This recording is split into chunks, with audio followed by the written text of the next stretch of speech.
విజయవాడలో ఓ private hospital నిత్యం వివాదాల్లో చిక్కుకుంటోంది. ప్రజల ప్రాణాలతో నిర్లక్ష్యంగా వ్యవహరిస్తున్నారనే ఆరోపణలు వినిపిస్తున్నాయి. జకంపూడి కాలనీలో నివాసం ఉంటున్న డిగ్రీ విద్యార్థి 13 రోజుల క్రితం కడుపు నొప్పితో స్వర ఆసుపత్రిలో చేరారు. డాక్టర్లు ఆపరేషన్ చేసి అంతా బాగానే ఉందని చెప్పారు. రాత్రి పేషెంట్ తాలూకా బంధువులకు ఒక్కసారిగా ప్రాణాపాయం ఉందని చెప్పి చేతులెత్తేశారు. దీంతో రాత్రి విద్యార్థి మృతి చెందాడు.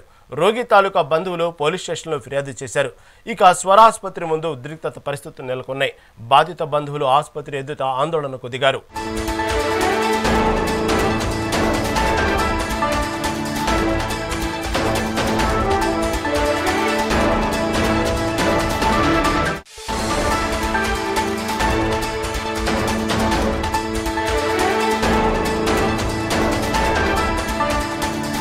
విజయవాడలో ఓ ప్రైవేట్ హాస్పిటల్ నిత్యం వివాదాల్లో చిక్కుకుంటోంది. ప్రజల ప్రాణాలతో నిర్లక్ష్యంగా వ్యవహరిస్తున్నారనే ఆరోపణలు వినిపిస్తున్నాయి. జకంపూడి కాలనీలో నివాసం ఉంటున్న డిగ్రీ విద్యార్థి 13 రోజుల క్రితం కడుపు నొప్పితో స్వర ఆసుపత్రిలో చేరారు. డాక్టర్లు ఆపరేషన్ చేసి అంతా బాగానే ఉందని చెప్పారు. రాత్రి పేషెంట్ తాలూకా బంధువులకు ప్రాణాపాయం ఉందని చెప్పి చేతులెత్తేశారు. దీంతో రాత్రి విద్యార్థి మృతి చెందాడు. రోగి తాలూకా బంధువులు పోలీస్ స్టేషన్లో ఫిర్యాదు చేశారు. ఇక స్వర ఆసుపత్రి ముందు ఉద్రిక్తత పరిస్థితులు నెలకొన్నాయి. బాధిత బంధువులు ఆసుపత్రి ఎదుట ఆందోళనకు దిగారు. విజయవాడలో ఓ ప్రైవేట్ హాస్పిటల్లో నిత్యం వివాదాలు చిక్కుకుంటుంది. ప్రజల ప్రాణాలతో నిర్లక్ష్యంగా వ్యవహరిస్తున్నారనే ఆరోపణలు వినిపిస్తున్నాయి. జక్కంపూడి కాలనీలో నివాసం ఉంటున్న డిగ్రీ విద్యార్థి 13 రోజుల క్రితం నొప్పితో స్వర ఆసుపత్రిలో చేరారు.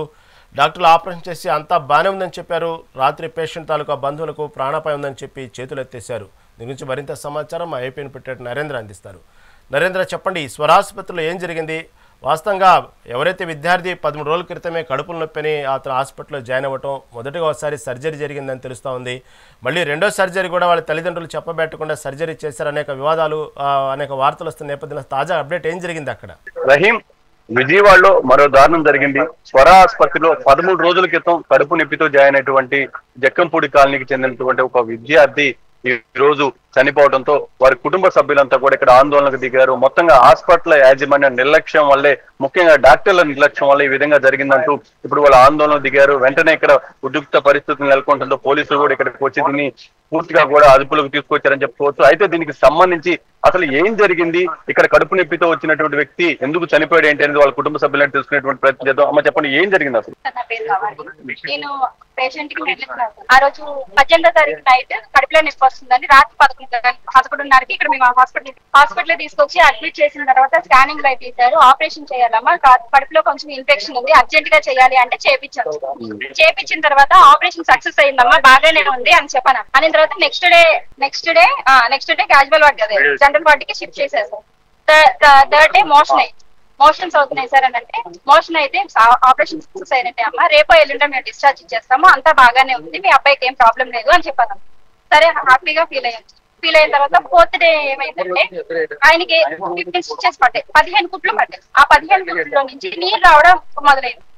నీరు పట్టేస్తే సార్ ఏం సార్ నీరు పట్టేసింది అంటే నీరు తీసిన తర్వాత ఇక్కడ బ్యాగ్స్ పెట్టారు సార్, ఇక్కడ అన్ని బ్యాగ్స్ పెట్టారు. నార్మల్ గా ఫుడ్, మనం ఏ ఫుడ్ పెట్టినా సరే డైరెక్ట్ గా బాడీకి పట్టాలి. ఒక పేషెంట్ కి ఆపరేషన్ అయిన తర్వాత అప్పుడు డైరెక్ట్ గా బాడీకి పట్టాలి. బాడీకి పట్టుకోకుండా అది బ్యాగ్ లోకి వచ్చేస్తుంది. ఆ బ్యాగ్ లో ఫొటోస్ కూడా మా దగ్గర బ్యాగ్ లోకి వచ్చేస్తుంది. సార్ ఏంటి సార్ బ్యాగ్ లోకి ఇలా వచ్చేస్తుంది అని అంటే, ఆ నైట్ కూడా మాకేం చెప్పలేదు సార్. చెప్పకపోగా మేము ఏమైనా అడిగితే మేము గీ స్వీట్స్ పెట్టమంటున్నాం, ఆ పేక్ కి కొవ్వు పట్టాలి, నెయ్యి పెట్టమంటున్నారు, నెయ్యి స్వీట్లు పెట్టండి, పెడితే కొవ్వు తగ్గిద్ది, కొవ్వు పట్టిద్ది అని అన్నారు. సార్ మాకు ఉన్నది ఏంటి అని అంటే, మేము పెట్టిన తర్వాత దగ్గు వస్తుందని ఆపేసాం. పెట్టారు కదా, తగ్గితే అవన్నీ ఊడిపోతాయిగా, ఇవన్నీ కదులుతాయిగా, దగ్గు వస్తుందని మేము ఆపేసాం. మాకు అర్థం కాని విషయం ఏంటంటే, ఆపరేషన్ అయిన వ్యక్తికి గీ స్వీట్స్ పెడితే వెంటనే కొవ్వు చేరిద్దా. తర్వాత ఫస్ట్ ఆపరేషన్ జరిగినప్పుడు 3.5 లీటర్లు క్రీమ్ తీసామమ్మా, ఆపరేషన్ సక్సెస్ అయింది అని అన్నారు. మాకు అది కూడా చూపించలా. ఆపరేషన్ ఏం చేశారో తెలీదు, ఆపరేషన్ లో ఏ పేక్ కట్ చేశారో తెలీదు, సీమ్ ఎంత తీసారో తెలీదు. వాళ్ళు చెప్పింది మేము నమ్మడం తప్ప.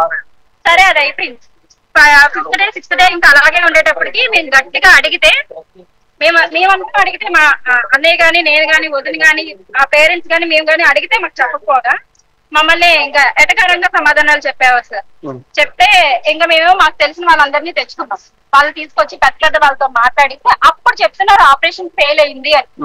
ఆపరేషన్ ఫెయిల్ అయింది, డ్రెస్సింగ్ కానీ తీసుకెళ్లారు సార్ లోపలికి. ఈ లోపల డాక్టర్ గారు వచ్చి మాతో మాట్లాడారు, ఆపరేషన్ ఫెయిల్ అయ్యిందమ్మా, మళ్ళీ ఆపరేషన్ చెయ్యాలి అని అంటే నేను సార్ మేము మళ్ళీ అమౌంట్ అయితే మేము బేర్ చేయలేము, మేము ఇప్పటికే తలకు మించిన తలపాగా వేస్తాం, అంతకు మించి మేము బేర్ చేయలేము సార్, ఆపరేషన్ ఫెయిల్ అవడం ఏంటి ఇప్పుడు చెప్పడం ఏంటంటే ఒక్కొక్కరికి ఒక్కొక్కలా రియాక్ట్ అవుతుందమ్మా బాడీ అని చెప్తున్నారు. డ్రెస్సింగ్ కి తీసుకెళ్లిన మనిషిని 10 గంటలు డ్రెస్సింగ్ తీసుకెళ్లారు, అప్పుడు ఇప్పేసిన కుట్లు మళ్ళీ సాయంత్రం ఆపరేషన్ తీసుకెళ్లేంత వరకు స్టిచెస్ వేయలేదు సార్.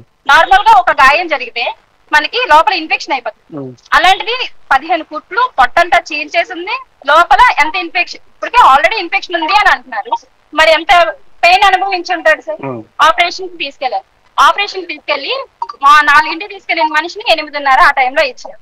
8:30 ఆ టైంలో ఇవ్వడం కూడా ఏంటంటే సార్ మాకు ఇవ్వాల ఐసీయూలో పెట్టారు, వెంటిలేషన్ మీద పెట్టారు. పేగు సమస్య ఉందని అనుకుంటాం, పేగు సమస్య ఆపరేషన్ కి వెంటిలేషన్ మీద నుంచి ఎందుకు తీసుకొచ్చారు, 2 రోజులు మీలోకి రాడమ్మా మత్తులోనే ఉంటాడని. అదేంటి సార్ మత్తు ఇవ్వడం ఏంటి సార్ అని మేవాడు. మత్తు ఇవ్వడం ఏంటమ్మా అని అంటే అప్పుడు బాబు యాంగ్జైటీకి గురయ్యాడు అని అంటే ఈ కుట్లన్నీ మళ్ళీ పొట్ట పేలిపోయే అవకాశం ఉందమ్మా, అందుకనే మేము మత్తు ఇచ్చాము, 2 రోజులు మీలో ఉండడం, మీరేం కంగారు పడొద్దు అని అన్నారు. సరే మమ్మల్ని ఆ నైట్ చూడకపోతే సరే బాగానే ఉంది అని అన్నారని చెప్పి మేము ఇళ్ళకెళ్ళిన తర్వాత ఆ రోజు ఆపరేషన్ చేసిన 2వ సర్జరీ చేసిన నైట్ 3 గంటల వరకు బాగానే ఉంది, 3:30 కాడి నుంచి హార్ట్ బీట్ పెరిగిపోతుంది, హార్ట్ బీట్ కంట్రోల్ అయితే గానీ మేమేం చెప్పలేము అని. మేమందరం మళ్ళీ 3 గంటల కల్లా ఇక్కడ చేరిపోయాము. ఇక్కడ చేరిపోయిన తర్వాత 11 గంటలకు డాక్టర్ వచ్చి మీరు అనుకున్నంత క్రిటికల్ గా సిచ్యువేషన్ అయితే ఏం లేదమ్మా, బాగానే ఉంది పాపకి, మరి అందుకే సార్ హార్ట్ బీట్ ఎందుకు ఎక్కువగా కొట్టుకుంటుంది అని అంటే నార్మల్ టెంపరేచర్ మనకు ఫీవర్ వస్తేనే హార్ట్ బీట్ ఎక్కువ కొట్టుకుంటుంది కదమ్మా, అలాంటిది 105 లో ఉంది మార్నింగ్, అందుకే అంత హార్ట్ బీట్ కొట్టుకుంది, ఇప్పుడు 103కి వచ్చింది అని చెప్పారు సార్. చెప్పిన తర్వాత మళ్ళీ 130కి వచ్చి మత్తులో నుంచి మనకి బయటకు వస్తే బాడీ కొంచెం రియాక్షన్ ఇవ్వచ్చమ్మా, ఆ మత్తులో నుంచి బయటికి రావడానికే చూస్తున్నాము, మళ్ళీ వెంటిలేషన్ మీద ఉన్నాడు కదా పైప్ తీయాలని మళ్ళీ ఎలా రియాక్ట్ అవుతుందో బాడీ తెలీదు అని చెప్పాను.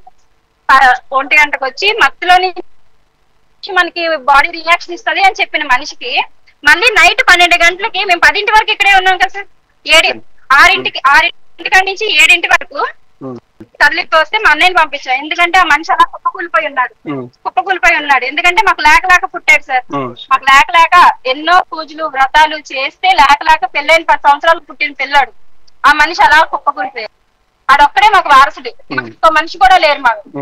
సరే అన్నయ్య నువ్వు వెళ్ళనయ్యా ఒకసారి, ఆపరేషన్ కి వెళ్లే ముందు కూడా వాడు భావనక్క డాడీని చూడని, భావనక్క డాడీ అని డాడీ అనుకుంటేనే చనిపోయాడు. సరే పంపించిన తర్వాత వాడు గనిబాబు అని పిలిస్తే కలిపేచ్చాడు, కాలు చేతులు అన్ని ఆడించాడు, బాగానే ఉంది అన్ని నవ్వుకుంటూ బయటకు వచ్చాడు, మమ్మల్ని పంపించలా, నన్ను వదిలిని పంపించలా. మేము రాత్రి 10 వరకు ఉన్నాం, ఏమో వీళ్ళందరూ వెళ్ళిపోతే మమ్మల్ని పంపిస్తారన్న ఒక హోప్ ఉండిద్ది కదా సార్, మా పిల్లోడిని ఎలా ఉంది అని చూసుకోవడానికి. రాత్రి 10కి వదిన నేను వెళ్ళాము. అసలు ఎందుకు మొత్తంగా ఎందుకు అంతసేపు ఏదైతే కుట్లన్నీ కూడా ఓపెన్ చేసి పెట్టారు, అసలు ఈ మరణాన్ని మీరు ఏ విధంగా చూస్తున్నారు? అసలు కుట్లు ఎందుకు ఓపెన్ చేసి పెట్టారు అనేది తెలియదు.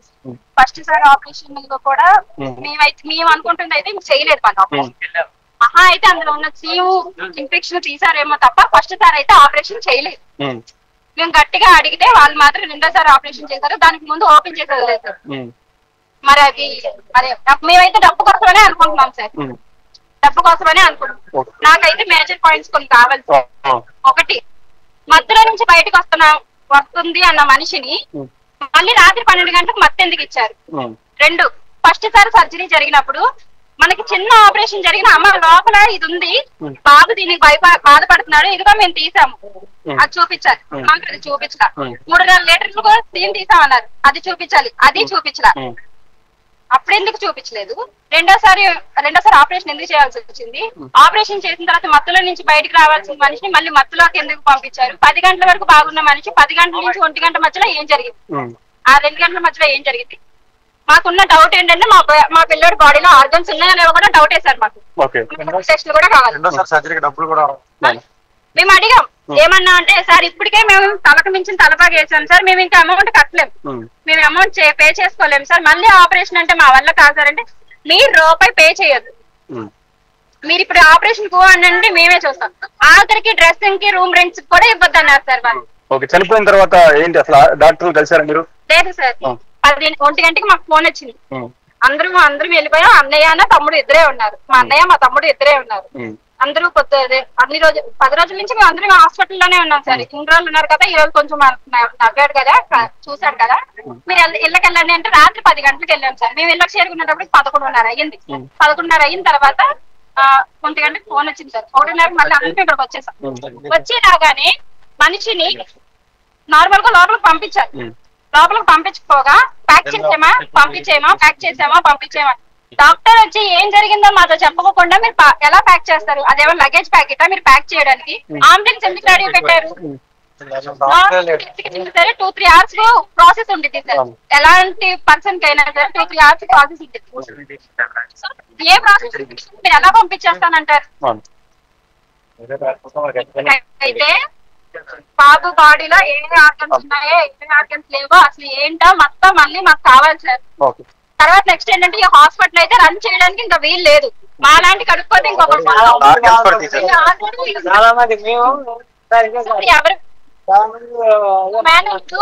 స్ట్రక్చర్ మీద లేకపోతే వేరే హాస్పిటల్ నుంచి తీసుకొచ్చి అడ్మిట్ చేసి చచ్చిపోయాడమ్మా అంటే మాకు అదొక సంతృప్తి.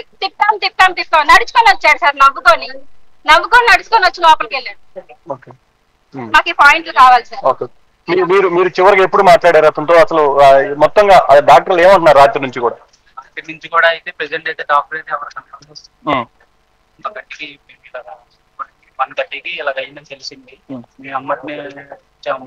రాగానే మరి డాక్టర్లు అయితే ఎవరు లేరు.